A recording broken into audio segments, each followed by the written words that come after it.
Yo guys, what's going on? I'm Tim for The Real Sports Talk. You can hit me up on Twitter at CashKelly_TRST, and Cash Kelly is spelled with a K. The final MLB season preview features the defending world champion St. Louis Cardinals, who also happen to be in the first game tomorrow when they will face off against the Miami Marlins at 7:05 Eastern Time. So let me get right into this preview. Tonight we are going to give you our World Series predictions, myself and KJ. KJ is also down at one of the Phillies on deck games, those exhibition games they have at their home stadiums right before the season gets going. So you're going to get to check out some footage of that potentially. And also, if you listen to the Blitz Hardcore podcast tonight, we're going to be doing our breakdown of the entire American League, even more in depth than we've already done. Myself and John Burns, he is a new reporter that we're working with, and also give our complete World Series prediction. You're going to hear mine and KJ's, but you're not going to get a chance to hear John's. So you're going to tune into that at Blog Talk Radio/Blitz Hardcore Podcast or at BlitzSportsNetwork.com. Make sure you tune in for that. Yadier Molina, we begin with a flying start because this team does have some injuries. Let me first mention that. Alan Craig, who actually came off the bench, gave them some good pinch running appearances and some good appearances in the field, and I think can be a very nice utility man. He will begin the season on 15-day DL. Skip Schumacher will also, he can play second base and outfield. And Chris Carpenter, their ace who got them through a majority of the playoffs last season, really put the team on his back to get them to the playoffs. He will begin the season on the 15-day DL. And you worry because he does have some injury history throughout his career, and he is getting older. That being said, it's nice for them to get Adam Wainwright back, who's one of the best pitchers in baseball, or at least he was last time we saw him. We'll start with Yadier Molina, who signed a 5-year, $65 million extension, and I think he's a very good player. Hit .305 with 14 home runs and 65 RBIs, and is the best fielding catcher in the MLB. But $14 million a year seems like too much in my mind for a team that wasn't willing to pay Albert Pujols enough money. That's just my opinion. And if I didn't mention it, Albert Pujols is gone, as well as Tony La Russa retires and former catcher Mike Matheny takes over. But with Albert Pujols gone, Yadier Molina kind of becomes like the elder statesman of this team, the guy who's been there the longest. Him, Chris Carpenter, Adam Wainwright, those type of guys become the leaders in the clubhouse, although they probably already had some type of role like that. They've really become that. He needs to, if he's going to live up to this contract, be the guy that hits .305 with 15 to 20 home runs, and not the guy 2 years ago that hit .260 with 6 home runs. Because for as good of a fielder as he is, if he's only a good fielder and just a mediocre hitter, then he's not worth the $14 million. Backing him up behind the plate, you have Tony Cruz, who last season in 38 games, the only big league experience he had .262 with 0 home runs and 6 RBIs. It's not necessarily a crucial spot for them because Yadier Molina is going to play just about every game. At first base, Lance Berkman shifts in from right field, and he played first base for quite a long time in Houston, and I believe he even made some appearances in his brief stint with the Yankees over at first base. I'm not worried about him in the field. The one thing I am worried about is, if you remember 2 years ago with Lance Berkman, he seemed like a guy who was just done. He had 248, or combined between the Yankees and Astros, 248 with 14 home runs and 58 RBIs. And he had protection in that Yankees lineup. Don't let anyone fool you on that one. He might not have had great protection in that lineup that he had in Houston, but they also did have Carlos Lee, who was better then than he is now, and they had Hunter Pence. So it wasn't the worst lineup in the history, or it wasn't as bad as it is now, let me put it that way. Last season he goes to the Cardinals at a 1-year deal, kind of a try and catch lightning in a bottle, and they did that and more. Hit .301 with 31 home runs and 94 RBIs. Actually did all right fielding in right field and got the hit that extended the World Series for the second time and ultimately propelled the Cardinals to a walk-off win on a David Freese home run. He caused Natali Felice to blow a save for the second straight inning with the World Series on the line. So he had a huge season. But without Albert Pujols in this lineup, I think his numbers are going to dip. I see him hitting about .280 this season with 22, 23 home runs and 70 or 80 RBIs. So taking him out of the lineup, yes, it does. It really does mean that much, taking Albert Pujols out of that lineup. And that's why people say, oh, well, if you plug this guy in that they added and this guy, it equals Albert Pujols' numbers. You can't equal the presence that he brought in that lineup, though. That's the one thing people don't take into account. You can't just look at numbers. Matt Carpenter will be the backup first baseman, and he's only played 7 games his MLB career, so there's not a ton to go off of. But I will give you his spring training numbers if I can find that real quick. His numbers this spring, in 25 games, he's hit .357 with 2 home runs. So he looks like a pretty good backup. Ultimately, could be maybe the first baseman of the future. He's like 27, 26 years old, so probably not the long-term first baseman, but he could be a guy that gets some looks at third base as well this season.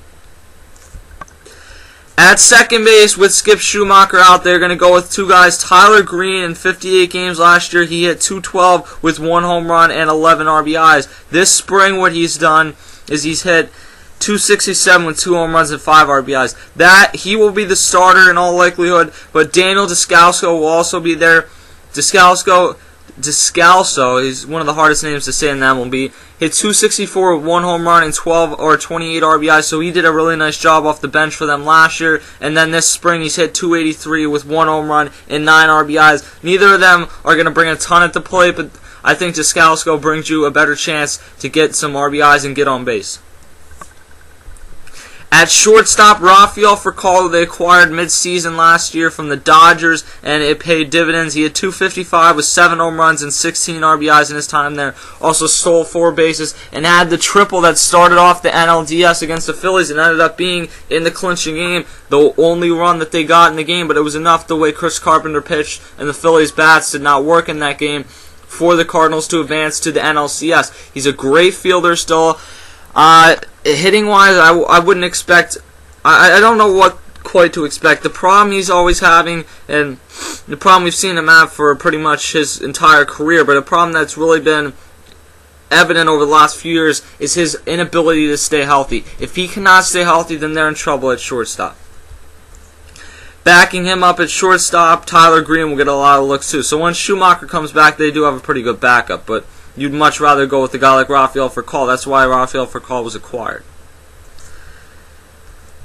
At third base, you have David Freese, and I did not have his numbers up for whatever reason. Obviously, everyone knows this story. David Freese basically came out of nowhere last year, for the entire playoffs just played incredibly at such a high level and won the World Series MVP, as well as the NLCS MVP, had a tremendous playoffs, and everyone is kind of anointing him. Okay, Albert Pujols is gone. This has got to be that next guy.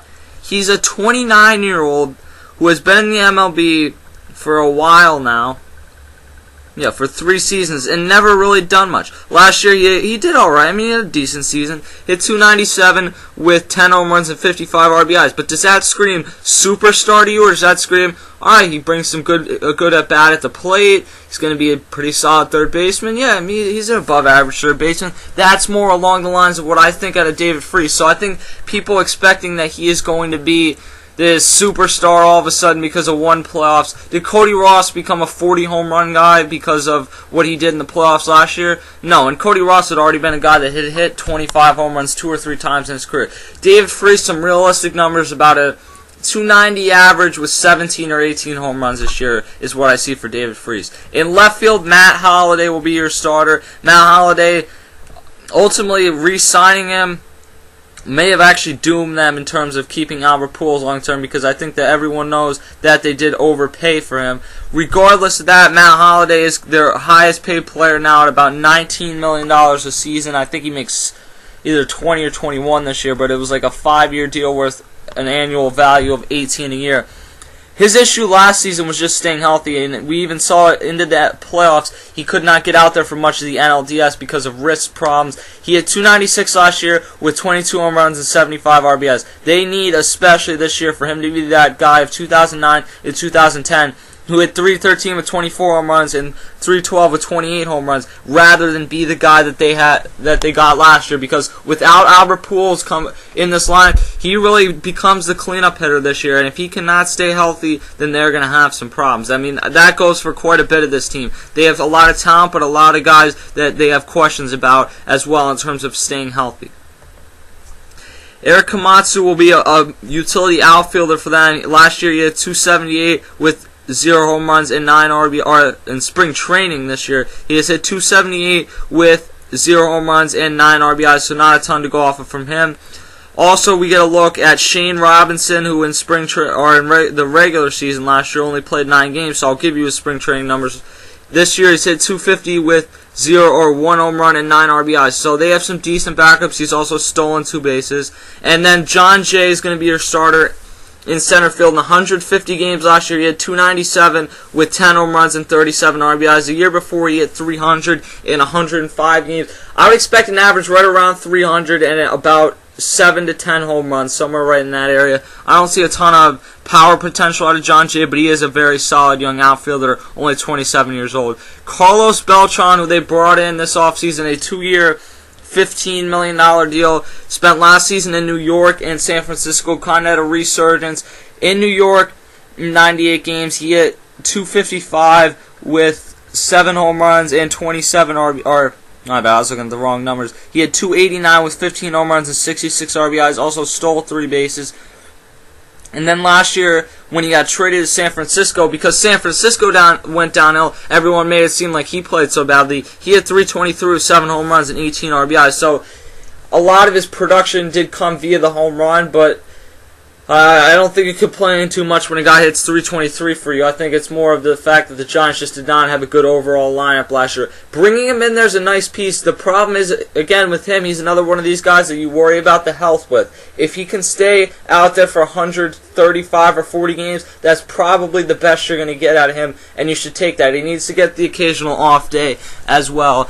Moving over to right field from being a former center fielder, I like the fact that, he did that last year, obviously, but I like that he has moved over there because he has more range in right field at this point than he would in center.